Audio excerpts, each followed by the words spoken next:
Hi everybody, Fred Eckert with Chicago Title. A lot of people ask me about tax sales, buying tax defaulted property because people have defaulted on their taxes. So I'm going to give you a little primer on this. This is going to apply primarily to Southern California. However, what I'm going to say will apply probably throughout most of the country, but you need to check your own county, check with your county tax assessor, recorder, clerk, or tax collector, and go on the web, take a look at it there. But I will say this is the biggest key for all of this is caveat emptor, let the buyer beware. Now, what happens with the tax sale? Well, I'm going to give you the Southern California one. In fact, the next auction for Southern California and San Diego is going to be March 18th. And you want to check your own to make sure you know what the dates and so forth are. Plenty of information is available at the San Diego site, which is sdtreas, T-R-E-A-S, tax.com. You take a look at it and you find the information, the property list, and so forth. So what happens in one of these? Well, in California, a borrower has until 5 p.m. on the last working day prior to the sale to redeem the property. And what they have to do is, if they're going to try to redeem it, they have to pay the back taxes, and they also have to pay the cost of the sale. They can do that basically with cash or a cashier's check or a money order or traveler's checks. They can't just give a regular check at that point if it's within 30 days. If it's outside of 30 days, they can use a regular check. Now, what does that mean to you? Could you go down and bid in these properties? Yes, but I'm going to go back to the idea of caveat emptor.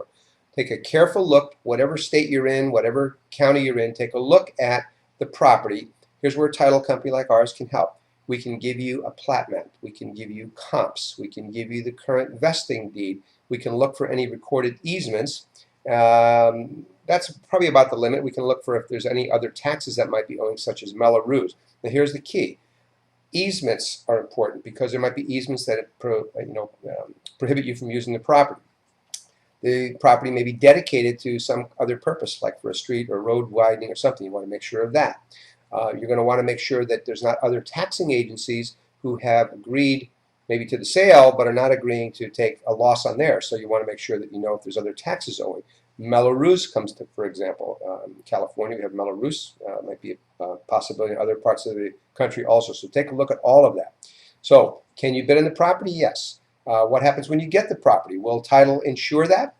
Well, what we'll do is after 1 year, the reason for that 1 year, even though the right of redemption for the borrower in California expires, as I mentioned, just prior to the sale, the reason for that 1 year is there have been cases where borrowers have successfully claimed that they weren't notified, they didn't know, that something was an error, and in those cases, those have been overturned. So that's why the 1 year.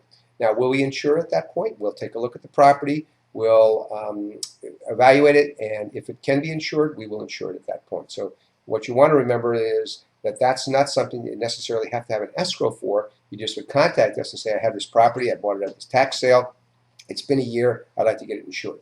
And I think that's a great way to do it. You want to have property with title insurance. I think in most, you'll see now with the foreclosure situation we have, a lot of emphasis was put on title companies, and in fact the strength of title companies. And Chicago Title, we are the largest in the nation.